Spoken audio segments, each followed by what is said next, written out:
بسم اللہ الرحمن الرحیم۔ شفیق طلبہ،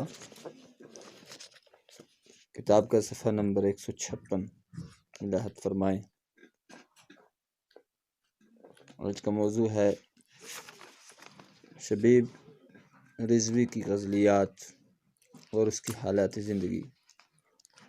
شبیب رضوی چونکہ قصبہ زیر پور ضلع بارہ بنکی اتر پردیش میں پیدا ہوئے ہیں 1935 میں۔ ان کی پیدائش اتر پردیش کی ہے اور رضوی خاندان سے تعلق رکھتے ہیں۔ معاذ حسین رضوی کے بیٹے تھے، بہت جلد یتیم ہوئے۔ دینی تعلیم گھر میں والدہ سے حاصل کی، عربی فارسی کے بڑے عالم تھے۔ ہندی اردو کے ماہر ادیب علی گڑھ سے فارغ ہونے کے بعد بنے اور 1959 میں طیبہ کالج لکھنؤ سے ایف ایم بی ایس طب کی ڈگری حاصل کی اور نومبر 1932 میں ان کا تقرر گورنمنٹ طبیہ کالج سری نگر میں ہوا اور بعد میں میڈیکل افسر کے منصب سے سبکدوش ہوئے۔ رضوی آج کل بھی شعر و شاعری کے میدان میں گامزن ہیں، ابھی حیات ہیں۔ ان کی بہت ساری نظمیں ہیں اور بہت ساری غزلیں بھی ہیں اور وہ نکات بھی ہیں آج کل کے دور کے، اور کشمیر میں آج قیام پذیر ہیں۔ بڑی خوبصورت نظمیں اور کشمیر کی معرکہ آرائی پہ انہوں نے لکھی ہیں۔ یہاں کے موسم اور یہاں کے حالات و واقعات کو دیکھ کر پتہ چلتا ہے کہ ان کی نظمیں جو کچھ ہم پڑھتے ہیں، ان میں بہت ساری نظمیں ایسی ہیں انسانی زندگی اور سیاسی، سماجی، مذہبی کہ ہر موضوع پہ متنوع ہیں، پھیلی ہوئی ہیں اور ہر ایک چیز کی عکاسی کرتی ہیں۔ شبیب رضوی نے بہت سارے مرثیہ سلام وغیرہ بھی لکھے ہیں اور 1960 سے پہلے شائع ہوئے جو ان کے ہیں مختصر سلاموں کے ساتھ، اور 1969 میں نظم و غزل کی بیاض حادثے چنار کے نام سے طبع ہوئی ہیں اور 2000 میں نعت و منقبت بھی لکھے ہیں انہوں نے، خروف فروزاں، اور بچوں کے مشاعرے کے لیے بھی ان کے بہت ساری نظمیں ہیں۔ لہو لہو غزل جو ہے ان کی غزلیں ہیں اور ان کی نظمیں بھی زیر ترتیب ہیں۔ ماشاءاللہ ابھی وہ اس میدان میں زندہ پائندہ ہیں، گیسوے اردو کو سنوارنے کے لیے۔ اللہ تعالیٰ ان کی عمر میں برکت عطا فرمائے۔ ان کی غزل نمبر 1 ہم پڑھتے ہیں۔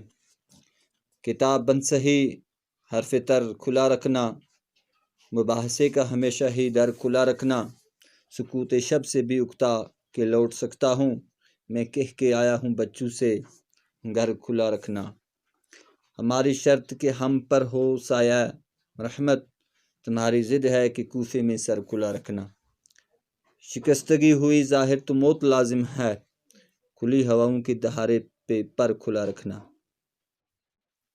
کسی کا ہاتھ بڑھے یا کھچے یہ اس کا نصیب، ہمارا فرض ہے دست ہنر کھلا رکھنا۔ غزل کے پہلے شعر مطلع میں لفظ کتاب بند سہی کا کیا ہے جو، اور حرف تر کا لفظ جو کھلا لکھا ہے، اس چیز کی طرف اشارہ کرتا ہے۔ اس سے مراد کتاب بند سہی کا مطلب ہوتا ہے بات چیت کا سلسلہ بند کر دینا۔ حرف تر کھلا رکھنا سے مطلب ہے، مقصد یہ ہے کہ بات چیت کا سلسلہ، گفتگو کا، کلام کا سلسلہ جاری رکھنا۔ اس شعر میں شاعر فرماتے ہیں کتاب بند سہی حرف تر کھلا رکھنا، مباحثے کا ہمیشہ ہی در کھلا رکھنا۔ شاعر فرماتے ہیں یہاں کہ آپ مجھ سے قطع تعلقی تو کر رہے ہو، لیکن سلسلہ کلام بند نہ رکھنا۔ اس کے لیے آپ جو تعلقات ہیں وہ منقطع کر سکتے ہیں، لیکن کلام جو کی جاتی ہے آپس میں، جو گفتگو ہم کرتے رہتے ہیں، اس کو منقطع نہیں کرنا اس کو ترک نہیں کرنا، اس کو نہیں چھوڑنا۔ یعنی کہتے ہیں اگرچہ آپ نے مجھ سے نفرت ہی کر لی ہے لیکن مجھ سے کلام کرنا بند نہیں کرنا، اور ہمیشہ کے لیے یہ کلام، یہ بولنا، یہ مباحثے، یہ بحث و مباحثہ جو ہے اس کو کھلا ہی رکھنا۔ دوسرا شعر ہے، سکوت شب سے بھی اکتا کے لوٹ سکتا ہوں۔ سکوت شب کہتے ہیں رات کی خاموشی کو، رات کی خاموشی کو۔ اکتا کہتے ہیں تنگ آ جانا۔ اور میں کہہ کے آیا ہوں بچوں سے گھر کھلا رکھنا۔ شاعر بالکل یہاں پہ یہ فرما رہے ہیں کہ میں دنیا کے اس شور شرابے سے تنگ آ کر رات کی خاموشی میں کہیں اور چلا جاؤں، لیکن ایسا نہ ہو کہ رات کی خاموشی سے بھی تنگ آ کر مجھے گھر واپس آنا پڑے گا۔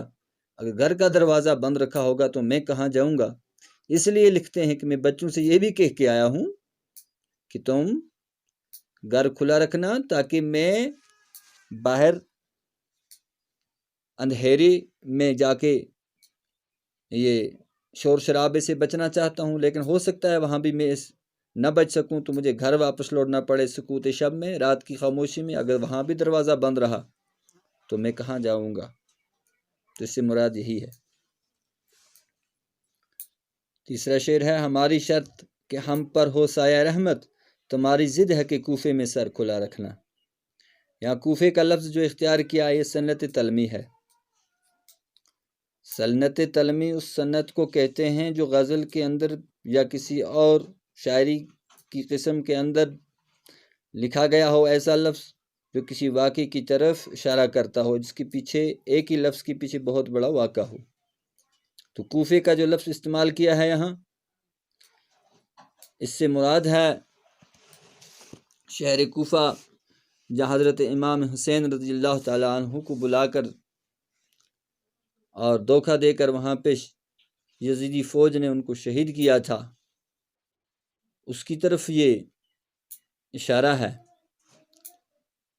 اور سر کھلا رکھنا جو ہے وہ اشارہ ہے جب کوفے میں یزیدی فوج نے حضرت حسین رضی اللہ تعالی عنہ کی شہادت کے بعد جب قافلہ کوفہ کو بازاروں سے گزر رہا تھا تو وہ سما ایسے سامنے آ جاتا ہے جب حضرت زینب رضی اللہ تعالیٰ عنہ اور حضرت شہر بانو رضی اللہ تعالیٰ عنہ کے سر ننگے تھے، انہوں نے سر جھکا کے ان کی صدمے میں آگے جا رہی تھیں۔ اس سے مراد یہی ہوتی ہے، ہماری شرط کہ ہم پر ہو سایہ رحمت، لیکن جو یہ حسینی فوج تھی یہ چاہتے تھے اللہ تعالیٰ کی رحمت ہو ہم پر، اللہ تعالیٰ کا کرم ہو اور اللہ تعالیٰ کے سائے میں رہیں، کرم کے سائے میں رہیں، لیکن یزید جو تھے وہ اس پہ ضد تھے کہ اس کے بجائے انہوں نے ان کو بہت اذیتیں پہنچائی کہ ان کو جب شہید ہو گئے حضرت امام حسین رضی اللہ تعالیٰ عنہ تو پھر حضرت زینب اور حضرت شہر بانو کو ان کے صدمے میں سر کھلا رکھ کے وہاں سے گزرنا پڑا۔ اس سے مراد وہی ہے، اس میں جو لفظ کوفہ استعمال کیا گیا ہے اور سر کھلا رکھنا جو استعمال کیا گیا ہے یہ اس واقعے کی طرف اشارہ کرتا ہے۔ یہ دو لفظ جو ہیں سنت تلمی کہلاتے ہیں۔ شکستگی ہوئی ظاہر تو موت لازم ہے، کھلی ہواؤں کے دہارے پہ پر کھلا رکھنا۔ شکستگی کہتے ہیں نا امیدی کو، نامرادی کو۔ فرماتے ہیں کہ اگر انسان نامراد ہو جائے تو نامرادی کی زندگی جو ہے وہ ایسے سمجھ لے کہ وہ موت کو دستک دے رہا ہے، تو انسان اس وقت کے لیے دروازے کھلے رکھے، چاہے کیونکہ موت کھلی ہوا کی طرح آتی ہے، وہ آتی ہے اور اپنے ساتھ لے جاتی ہے۔ کھلی ہواؤں کے دہارے پہ پر کھلا رکھنا، بس یہ انسان شخص سمجھ لے کہ اب اس کی زندگی کے اندر شکستیاں ہی شکستیاں ہو جائیں تو یہ سمجھ لے کہ موت ظاہر ہے اس کے لیے، تو وہ اس کے لیے تیار رہے، کب موت آئے گی وہ اس کو لے جائے گی۔ کسی کا ہاتھ بڑھے یا کھچے یہ اس کا نصیب ہے، ہمارا فرض ہے دست ہنر کھلا رکھنا۔ شاعر فرماتے ہیں کہ جن لوگوں کو اللہ تعالیٰ نے ہنر دیا ہے وہ لوگوں کو اس ہنر سے فیضیاب کریں۔ لوگوں کو بھی چاہیے ان کے پاس جائیں اور فیضیاب ہو جائیں، ان سے علم ہنر سیکھیں۔ لیکن یہ قسمت کی بات ہے، کون ان کے نزدیک جاتا ہے اور کون سیکھتا ہے۔ لیکن جس کے پاس ہنر ہے، جس کے ہاتھ میں یہ ہنر ہے، اس کو چاہیے کہ وہ اپنا فرض نبھائے، وہ اپنا ہنر دوسرے کو سکھائے۔ بس آج اتنی ہی ایک ہی غزل پڑھاتے ہیں، کل انشاءاللہ دوسری غزل ہوگی۔